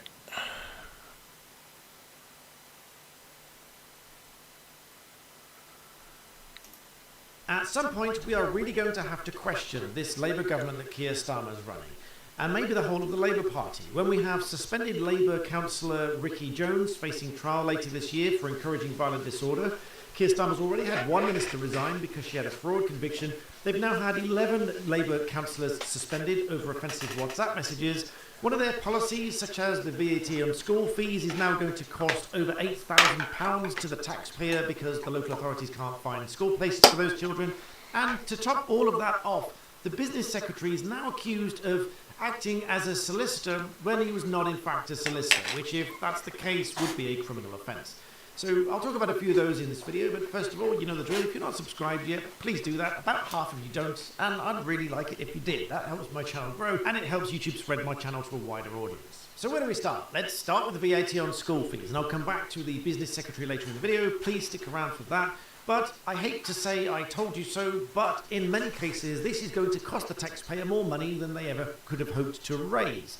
So in one such case that is brought up here, and some people, bless them in the comments, don't actually read the article, so they don't really understand what's going on, but here's what's going on. This one lady gives her perspective for her daughter and says, Labour forced my daughter out of private school, and now taxpayers foot the £8,000 bill for taxis. That's it in a nutshell. That's exactly what's happening. So just to summarise that a little bit, because they've added VAT to the school fees, they can now no longer afford them, or choose not to afford them. Because as it says in this article here, which I'll link below, the fees went up with the 20% by £3,270, which parents could no longer afford. Now, even if they could afford it, that's somewhat irrelevant. It's still a choice. You see, many of these parents that choose to save money, work double jobs and everything else to send their children to private schools, they choose to do that. And so if Labour puts VAT on the school fees, which they have, these same parents have the same choice not to send their children. to those private schools and not pay the additional £3,270 at this one particular school for each and every child. So obviously, if you have 3 children, that's just shy of £10,000 a year. So whilst there's no obligation on those parents to pay those fees if they withdraw the child from the private school, there is an obligation on the local authority to ensure that there's sufficient schooling in the area for every child in the area. And if there isn't, and they haven't managed to do that, they are in breach of their statutory duty to do so. So, in other words, they then have to find an alternative. And in that case, they are now spending £8,000 a year on those taxi fees, or £8,199 a year on taxis, to send her to the school 25 miles away. This is a failed policy if ever I've seen one. I'm going to borrow this infographic here, which contrasts to what Bridget Phillipson has said, which is that these schools are somehow a leech on society, which I really... We haven't got enough customers. We better charge the ones we've got left more money then. One independent school alone... Oh my God, really? We've got even less customers. Well, crank up the prices again. £40.3 million to mend it GDP, 2,014 jobs, 8,000 children and public have attended events at this independent school. It's issued £5.9 million in bursaries and scholarships. 500 primary children have attended the league cross country. They pay £21.1 million in tax to HMRC, and these numbers go on, raising money for charity and all sorts of good things. Now, why on earth would a self-respecting society then take independent schools like that and slap them with a 20% VAT bill on top of their education, so that it forces, quite literally forces, some of these children out 25 odd miles away to another school that then the taxpayer has to foot the bill for? That doesn't make any sense to me whatsoever. Moving on to the suspended Labour councillors, you really couldn't make this up. They're all part of this WhatsApp group sending and exchanging offensive messages. Now, there's a difference between exchanging a bit of a joke with a Well, I mean, there's still a lot of class hatred in Britain, though, isn't there? Sending them in a group of councillors is only going to end one way. Someone's going to leak them because someone objects, and then a whole bunch of them are going to end up suspended, as is the case here.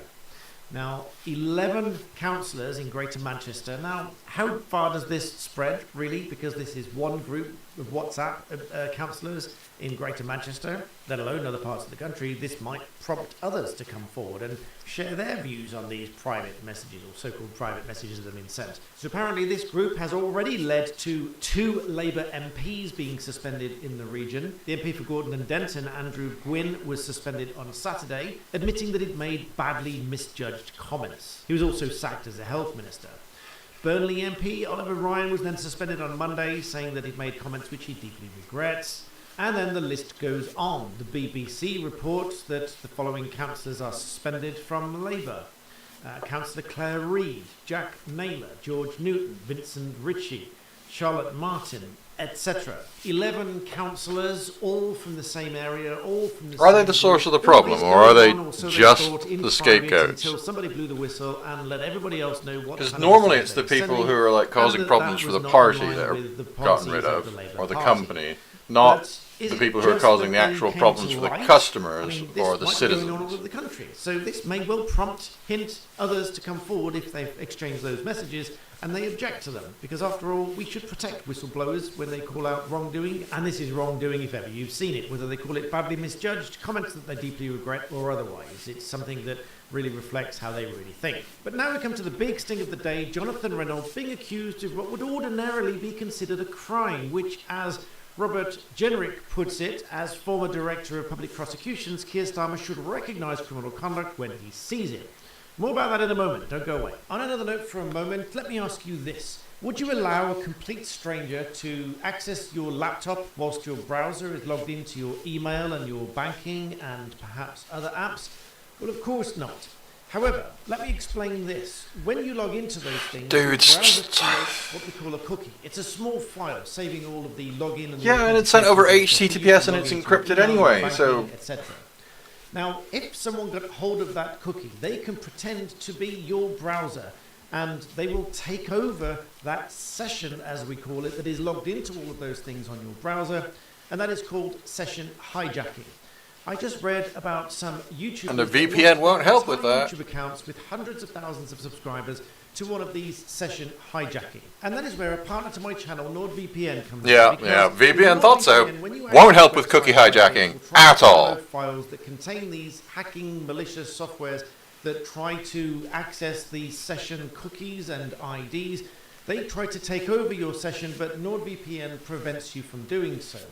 It will No. flag up malicious websites, malicious downloads, and It protect your obscures computer which from being ISP hijacked you're so connecting that they from. don't get access to your email, your banking, and any other app that you are logged into. And it's not just the active login sessions that these hackers can get hold of either. It's all of your information, including all of the authentication and login details, your name, email, city, password, address, phone numbers, gender, birthdays, all the sort of information that they can then use to steal your identity. NordVPN also comes along with a dark web monitor, that is monitoring the internet for your data that might have been leaked anywhere. They don't keep any logs and they've been independently audited a number of times. And of course you can install NordVPN on all of your devices. And of course, as a partner to my channel, I get you a fantastic discount using the code BBB, which is the nickname you gave me. It's on screen right now. That gives you an additional 4 months extra free on top of the discounts that they already do and a 30-day money-back guarantee.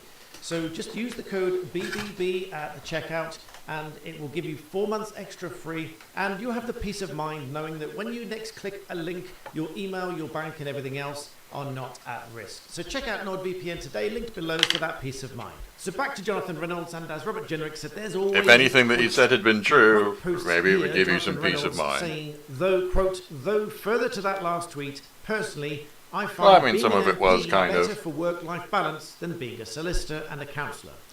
So you can infer from that that he's saying that he was a solicitor, he was working as a solicitor. But that raises the question, was he really working as a solicitor? Now, just so you know, when I see quotes like that, I do go back and check. So this is Jonathan Reynolds' account. It's definitely sent from his account. It would be a tweet by then in 2011. And that's where he says that tweet right there. So now that raises the question, was he really a solicitor? Now there's, just pausing for a second, there's whether you're a solicitor or a barrister, there are different routes. I don't fully understand the solicitor route because obviously I'm not a solicitor. I've never gone to qualify as a solicitor, but there are different routes, but there's several stages to it and you have to comply with all those stages. As a barrister, I had to have a law degree, then went to bar school. Actually, I did a master's at the same time.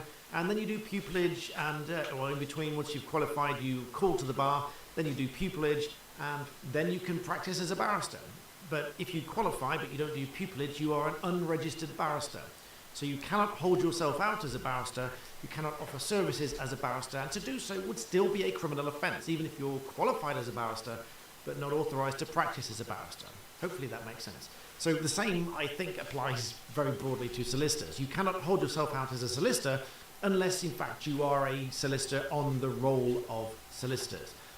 And someone screenshotted the SRA website here, which quite rightly says it's a criminal offence for someone to call themselves a solicitor or act as a solicitor if they're not on the roll of solicitors. This could be pretending to be a solicitor, for example, at court, but may also include describing themselves as a solicitor on their social media profiles. Now, this is not as uncommon as you might think. I've seen documents, in fact, as a law firm, we've received documents that there's been a name at the bottom, and it's fairly routine for us, it certainly is for me because I like to be thorough. We always check whether the person is a solicitor or not. And in more than one case, we've found that someone is signing court documents. They are not a solicitor, they're not a barrister. And point of trivia, if you're a barrister and you want to do certain court documents called litigation, you have to be authorised to conduct litigation. I'm authorised to conduct litigation, but most barristers are not.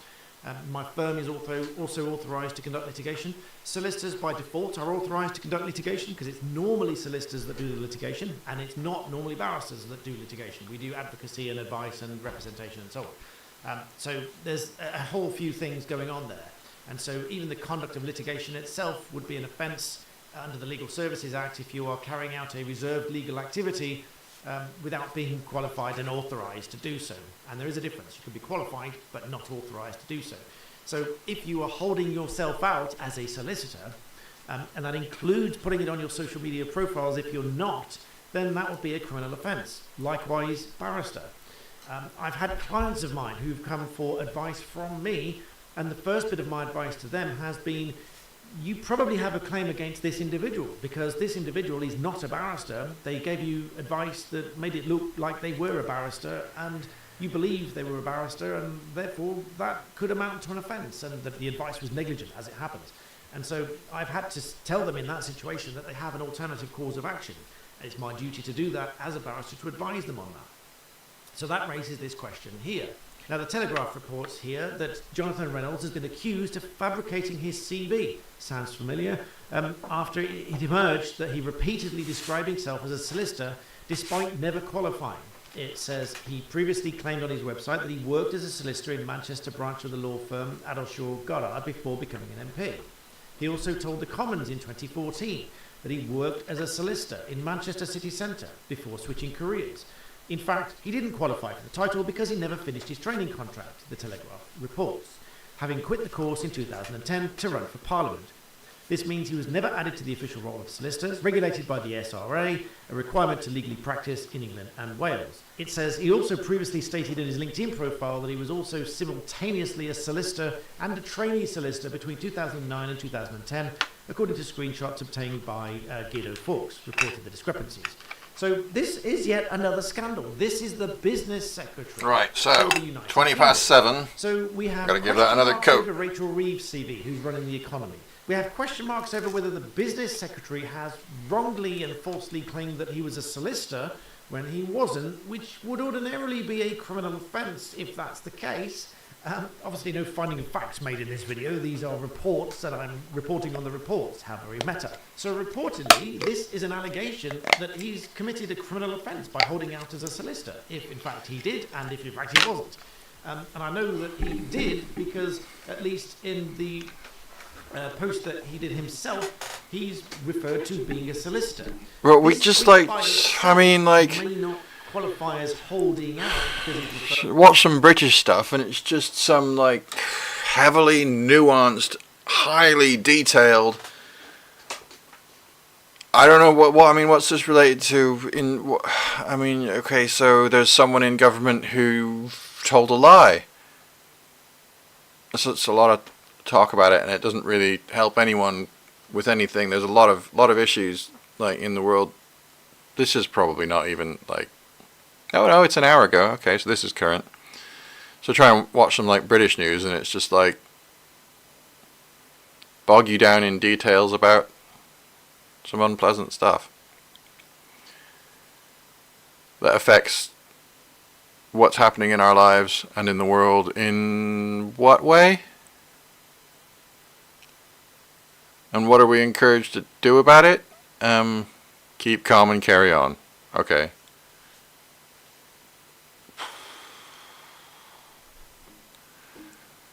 Just die. Right?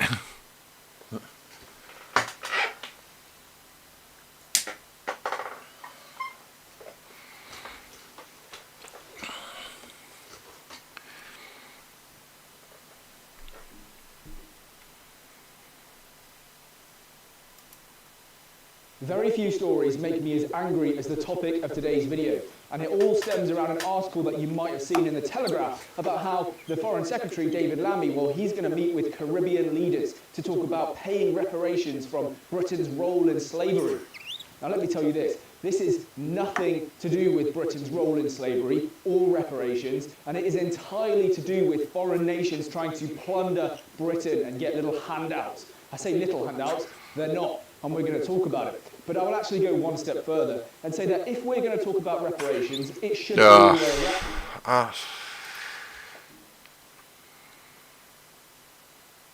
what's the point in talking about it if you're never going to do anything about it?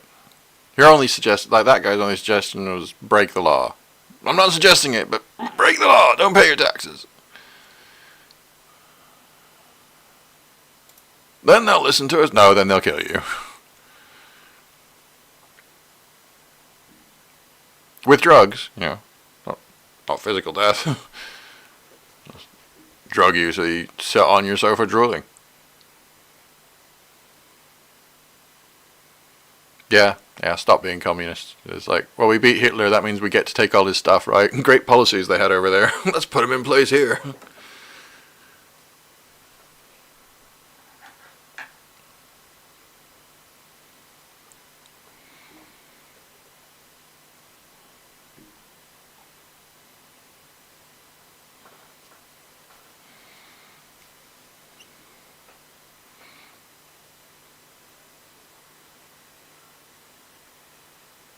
Well, I better go.